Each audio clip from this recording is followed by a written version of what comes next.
Et on est parti pour la ronde 1 de Budapest, où on va voir quelque chose que beaucoup d'amateurs négligent dans l'ouverture, mais qui est pourtant très important à un niveau plus élevé, et j'ai appelé ça la méthode ABC. On joue contre Pasti, qui est ici presque 2100 Elo, D4, D5, C4, E6, cavalier F3, cavalier F6, et là vous savez, je ne peux pas m'empêcher de prendre ma main, de toucher au pion G2 et de le mettre en G3 pour jouer ma catalane favorite. Ici, je joue fou E7, la ligne principale, fou G2, petit roc, chacun met le roi en sécurité, et il joue D prend C4. Tout ça c'est super connu, donc je joue dame C2, et là, première surprise, Pasti qui joue B5.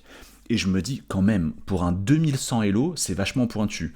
Parce que sur A4 ici, il y a deux lignes principales, c'est fou B7, mais ça sacrifie le pion B5, ou bien c'est B4, mais ça sacrifie le pion C4. Et donc je me dis, c'est quand même ici deux lignes qui sont assez pointues, et je suis assez surpris qu'à 2100 Elo, il joue ça. Mais bon, je me dis, bon bah maintenant, de toute façon, les échecs modernes, il y a des prodiges qui ont 8 ans, donc tout est possible. Et donc je joue ici A4. Et là, le choc, Pasti joue C6. Et je me dis, non mais c'est pas possible, il est 2100 Elo, il est jeune en plus, il avait 18 ans, donc je me dis, il connaît la théorie, et pourtant, il est en train potentiellement de se prendre le piège le plus connu de la catalane. C'est quoi ce piège? C'est A prend B5, C prend B5. Et vous allez voir que c'est là que va rentrer en jeu la méthode ABC. Et en fait là, très souvent, le problème de ça, c'est quoi? C'est qu'il y a la tour en A8 qui est souvent attaquée par le fou G2. Et du coup, on pourrait se dire cavalier E5 pour manger la tour A8. Le problème, c'est qu'il y a cavalier D5. Et finalement, il bouche la diagonale et ne perd pas la tour A8. Sauf que le fameux piège le plus connu de la catalane, c'est quoi? C'est cavalier G5 au lieu de cavalier E5. Et maintenant, quand il bouche la diagonale, le problème, c'est qu'il y a dame prend H7. Échec et mat. Et donc là, je me dis, non mais c'est quand même pas possible, il va pas faire C prend B5. Et là, je vois Pasti, il fait C prend B5. Je joue cavalier G5, et là, il est totalement choqué, désabusé, à tel point qu'il en rigole. Du coup, limite, moi, je me retiens de rigoler aussi, parce que je me dis, c'est quand même incroyable qu'ils se prennent ce piège à 2100 Elo. Et c'est là où on voit finalement l'importance de l'ordre de coups, et ce que j'appelle la méthode ABC. C'est-à-dire que en fait, si on change un petit détail dans l'ordre de coups, au lieu de faire des prends C4, qu'on pourrait dire le coup A, B5 c'est le coup B on va dire, et petit roc c'est le coup C, et au lieu de faire C, puis A, puis B, il aurait d'abord dû commencer par D prend C4, c'est-à-dire un autre ordre, pour faire simple, on va dire B, A, C. Et pourquoi c'est si important? Parce que si il fait d'abord D prend C4, et que là maintenant je fais Dame C2, et maintenant il fait B5. Et quand je fais mon A4, C6, A prend B5, C prend B5, là, il n'y a aucun souci pour les noirs. Pourquoi? Parce que si je balance mon cavalier G5, effectivement, il bouge la diagonale. Et comme il n'a pas fait petit roc, maintenant, il n'y a pas du tout dame prend H7, échec et mat. Et donc, dans l'ouverture, à un niveau plus élevé, c'est super important de vous poser la question, est-ce que je suis au clair sur mes ordres de coups?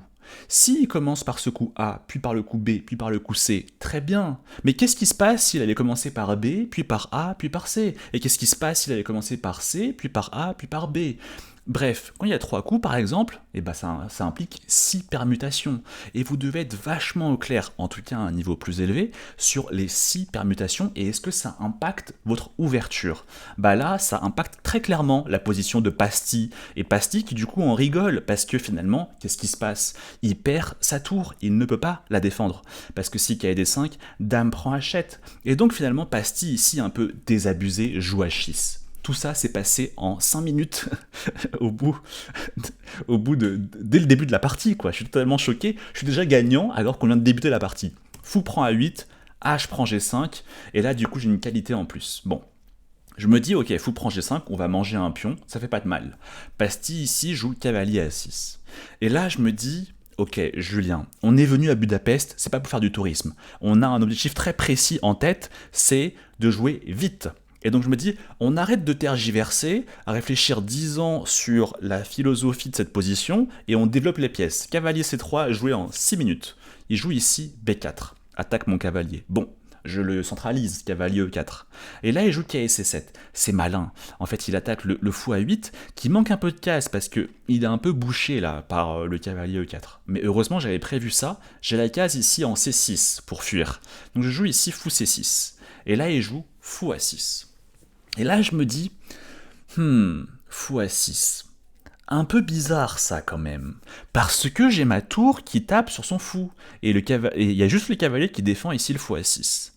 Et je commence à réfléchir et je me dis, attends, mais qu'est-ce qu'on fait ici? Est-ce qu'on ferait pas par exemple quelque chose comme cavalier prend F6, fou prend F6, fou prend F6, dame prend F6, et après peut-être je vais faire tour FD1 pour défendre mon pion, mais là j'aime pas trop le fait que, en fait, je trouve qu'il active sa tour, et bref, je trouve que quand même ces pièces se libèrent un petit peu, et je veux pas juste le beurre, je veux le beurre, l'argent du beurre, la totale, et je me dis peut-être qu'il y a mieux. Et là, ça fait 10 minutes que je réfléchis. Et après, je commence à me dire, mais peut-être que cavalier C5, c'est pas mal aussi, parce que j'attaque le fou, et s'il prend, bah, je lui mange la paire de fous, le pion C, il est passé, la colonne D, elle s'ouvre, la tour arrive. Mais ça fait 20 minutes. Ça fait 21 minutes que je réfléchis. Je note le temps durant cette partie, durant ce tournoi. Et là, je me dis, non mais qu'est-ce que tu fais? Mais qu'est-ce que tu fais? Ça va pas du tout. Arrête, joue vite, quoi. C'est quand même l'objectif principal de ce tournoi. T'es totalement gagnant, probablement, peu importe le coup que tu joues. Donc je me dis, jouons un coup. Et je me dis, ok, vu que j'attaque le fou, qui est défendu par le cavalier, et ben on va attaquer le cavalier. Comme ça se trouve après, je pourrais remporter le fou, parce que j'aurais réussi à éliminer le cavalier C7. Donc je joue ici fou F4. Ici, Pasti joue cavalier prend E4, dame prend E4, et ici fou D6. Malin. Malin bien sûr, parce que du coup il s'interpose par rapport à son cavalier C7, et il arrive du coup à défendre toujours le fou A6 que je peux pas capturer. Bon, et là je me dis, qu'est-ce qu'on fait? C'est ici que je joue tour A5. Je me dis que l'idée, c'est de doubler les tours sur la colonne A pour avoir les tours beaucoup plus actives et taper sur le fou A6 et éventuellement après le pion A7. Bon, ici je joue fou prend F4. Et là, ok. Au début, je regarde dame prend F4, mais je me dis, non, bien sûr ça va pas du tout parce qu'il a le cavalier D5 et maintenant il attaque en même temps la dame et la tour A5. Donc là, je joue ici G prend F4. Mais je commence à me dire, ah, est-ce que je suis pas en train de lui donner un petit peu de l'espoir? G prend F4, j'ouvre un petit peu les lignes sur mon roi, peut-être que ça peut être un peu dangereux. Et là, je vois Pasti, il prend sa main, il joue F5. Et je commence à me dire, peut-être que je vais regretter mon G prend F4, parce que je le vois venir avec ses gros sabots et son F5. C'est quoi son idée? Il veut faire coulisser la tour, et ensuite ramener la dame et me mater en H2. Donc je me dis, peut-être qu'on a un petit peu déconné là. Je commence à calculer, et je me dis, attends, peut-être dame E5, parce que la dame elle a l'air vachement bien centralisée en E5, il fait tour F6, et je commence à me dire, c'est vrai que quand même, c'est un peu embêtant, parce que si je fais mon idée initiale qui consiste à doubler sur la colonne A, il va faire un petit coup de tour G6 échec, je bouge mon roi, il ramène sa dame, ça sent un peu le sapin là quand même, autour de mon roi.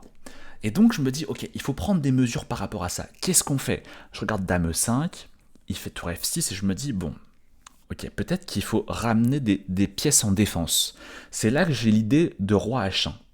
Parce que si finalement il ramène sa tour pour ensuite dame H4 et mater en H2, je me dis je fais tour G1 et quand il fait dame H4, je fais ici, donc déjà j'ai dame prend G7 mat, mais je peux aussi faire au pire tour G2, je défends H2, je défends F2, finalement ces deux pièces, elles n'arrivent pas du tout à attaquer mon roi, tout est très solide, et là au niveau de l'aile dame, ça va exploser, vu qu'il n'y a plus personne au niveau de l'aile dame chez les noirs pour défendre le KC7 et le fou A6. Bon, je vois ça, je suis assez confiant, je joue dame E5, il joue tour F6, je joue roi H1, et là je vois que Pasti réfléchit.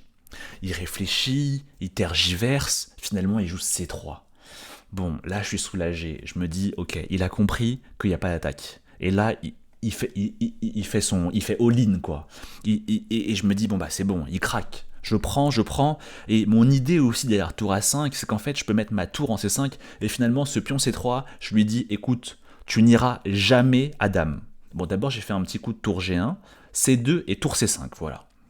Et là, je me dis, ok, c'est plié, il faut juste rester un peu concentré, Julien, il joue ici K et D5, je joue fou prend D5, E prend D5, tour prend C2, il joue fou C4 pour boucher la colonne de ma tour, et là, je me dis, ok, bah écoute, tu me bouches, mais il y a un autre boulevard qui est disponible, c'est la colonne B, donc je joue ici tour B2, je menace de rentrer en 8ème rangée, de gagner sa dame, donc il joue ici dame D7, Et là, je me dis, décidément, ce n'est pas son jour à Pastille, parce que Dame D7, je me dis, attends, mais il défend plus sa tour F6, il n'y a pas juste Dame prend F6, et finalement, il a perdu sa tour, parce que il peut pas récupérer, vu que le pion G, ici, il est cloué.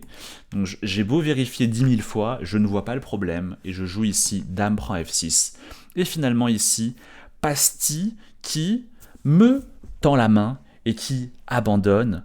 Donc voilà, à retenir de cette partie, la méthode ABC, l'importance de l'ordre de coups dans l'ouverture, c'est quelque chose que je dis beaucoup aux membres de mon club d'échecs, donc j'espère que c'est ce que vous pouvez retenir, et puis voilà, victoire à la ronde 1, et on continue à la ronde 2, où on va jouer un joueur beaucoup plus fort que moi.